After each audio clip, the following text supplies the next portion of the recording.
क्या आपकी basic salary सीधे 3 गुना होने वाली है? क्या 18,000 पाने वाले कर्मचारी अब सीधे 69,000 रुपए पाएंगे? अगर आप केंद्रीय कर्मचारी हैं या फिर पेंशनर हैं तो आज की ये अपडेट आपके लिए बेहद महत्वपूर्ण है, गेम चेंजर साबित हो सकती है। 8वें वेतन आयोग का काउंटडाउन देखिए शुरू हो चुका है और इसी बीच भारत पेंशनर्स समाज ने सरकार के सामने ऐसा प्रस्ताव रखा जिसने वित्त मंत्रालय से लेकर हर कर्मचारी यूनियन तक हलचल मचा दी। 3.83 का फिटमेंट फैक्टर, पेंशन 5 गुना ज़्यादा और परिवार के सदस्यों की नई गिनती। आज के इस वीडियो में मैं इस पूरे मास्टर स्ट्रोक को डिकोड करने वाली हूँ। वीडियो बेहद काम का है, दिलचस्प है, इसलिए लास्ट तक ज़रूर देखिएगा, आपके काम का है। नमस्कार, आपके साथ मैं पल्लवी रविंद्र सिंह।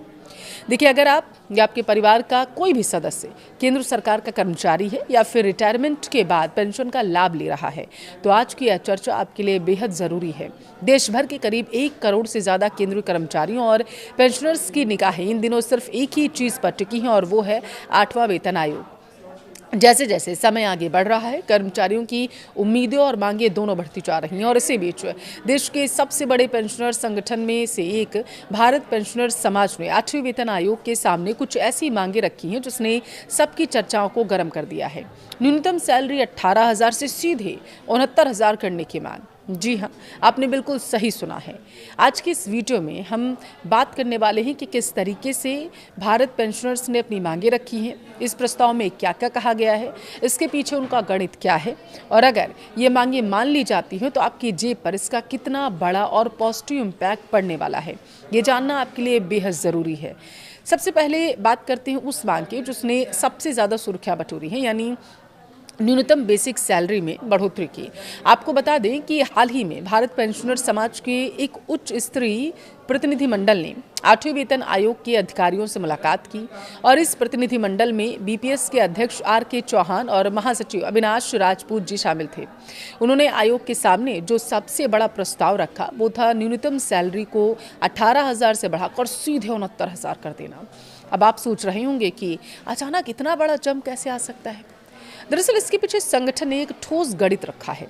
फिटमेंट फैक्टर का 7वें वेतन आयोग में फिटमेंट फैक्टर 2.57 तय किया गया था, लेकिन बीपीएस ने 8वें वेतन आयोग के लिए फिटमेंट फैक्टर के तहत 3.83 के तहत इसे फैक्टर माना है।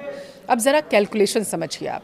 अगर मौजूदा 18,000 रुपये को 3.83 से गुणा किया जाता है तो यह आंकड़ा लगभग 68,940 रुपये के आसपास बैठता है और इसी आधार पर संगठन ने 69,000 रुपये की न्यूनतम सैलरी तय करने का फैसला किया है, लॉजिक दिया है उन्हें।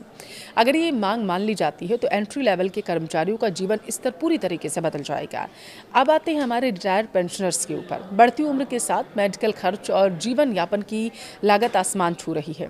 इसे ध्यान में रखते हुए बीपीएस ने पेंशनर्स के लिए एक बहुत ही मजबूत प्रस्ताव दिया है। जब प्रस्ताव पेश किया गया तो उसमें चीज़ें क्या कही गई, मैं आपको वो बताती हूँ। देखिए, फिलहाल के लिए वर्तमान में न्यूनतम पेंशन 9,000 रुपये प्रति महीने है। आज की महंगाई में 9,000 रुपये में गुजारा करना बहुत मुश्किल है, ये आप सभी लोग जानते हैं। इसलिए संगठन ने मांग की है कि इस न्यूनतम पेंशन को बढ़ाकर 45,000 रुपये कर दिया जाए या मौजूदा पेंशन से सीधा 5 गुना बढ़ जाएगा।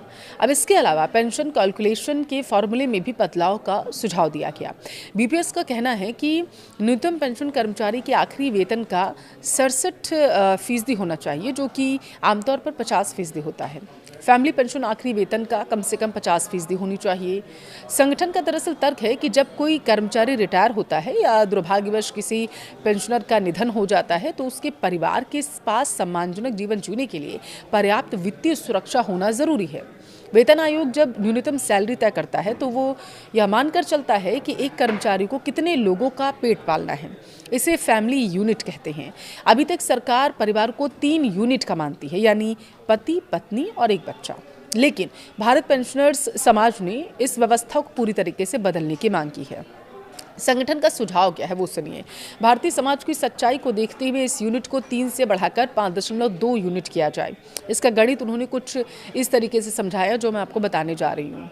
कर्मचारी खुद यानी पेंशनर्स 1 यूनिट हो गया, पति या पत्नी 1 यूनिट हो गया, 2 बच्चे 0.8 और 0.8 यूनिट हो गए।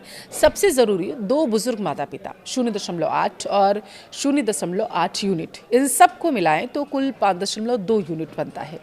संगठन का स्पष्ट कहना है कि आज के दौर में बच्चों की पढ़ाई और बुजुर्ग माता पिता की देखभाल, उनके पूरे मेडिकल खर्चे में बहुत बड़ा जो खर्च है वो करना पड़ता है। ऐसे में पुरानी 3 यूनिट की थ्योरी अब काम की नहीं रह गई है, क्योंकि महंगाई भी बढ़ी है।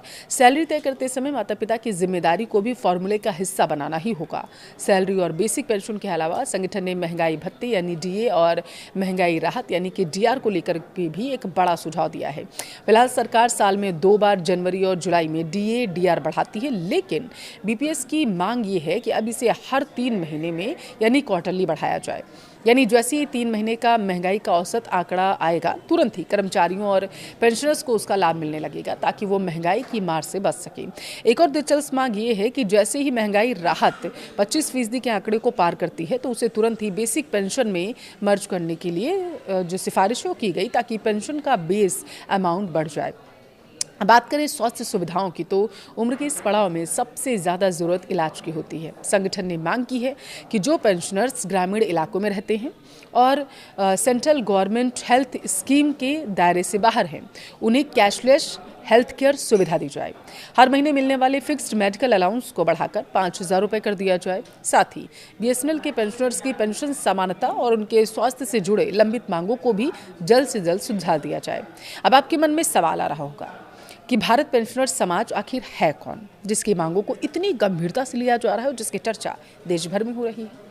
दरअसल बीपीएस कोई नया संगठन नहीं है। इसकी स्थापना जनवरी 1955 में की गई थी। यह पेंशनर्स से जुड़े मुद्दों को उठाने वाला देश का सबसे प्रतिष्ठित संगठन माना जाता है। इसे भारत सरकार के पेंशन एवं पेंशनर्स कल्याण विभाग और नीति आयोग से मान्यता भी मिली हुई है। इसीलिए इसके सुझावों को गंभीरता से लिया जाता है। इस संगठन के साथ देश भर के करीब 245 पेंशनर्स एसोसिएशन भी जुड़ी हुई हैं और यह लगभग 10 लाख पेंशनर्स की आवाज़ सरकार तक पहुंचाता है। लेकिन यहाँ एक सच्चाई जानना आपके लिए ज़रूरी है।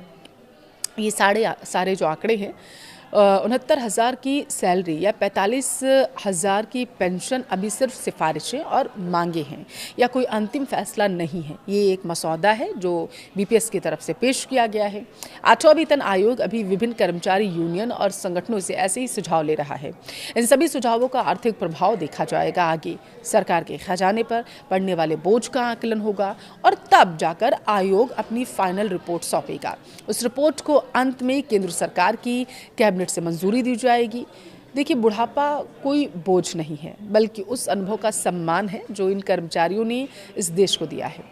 भारत पेंशनर समाज ने जो मांगे रखी हैं, वे सिर्फ कागजी आंकड़े नहीं हैं, बल्कि एक सम्मानजनक जीवन जीने की बुनियादी ज़रूरत भी है।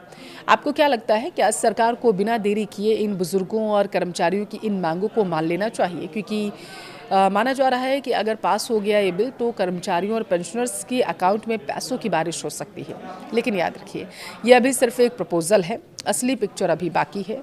अब गेंद सरकार और 8वें वेतन आयोग के पाले में है। क्या सरकार 3.83 के इस ऐतिहासिक फिटमेंट फैक्टर को हरी झंडी देगी, या फिर बीच का कोई रास्ता निकाला जाएगा? यह आगामी दिनों में क्लियर हो जाएगा। मौजूदा महंगाई को देखते हुए 69,000 की न्यूनतम सैलरी और 45,000 की पेंशन की जायज़ मांग क्या आपको सही लगती है? यह सरकार के लिए इसे लागू करना आर्थिक रूप से संभव नहीं हो सकता? आपको क्या लगता है? मुझे कमेंट में ज़रूर बताइएगा।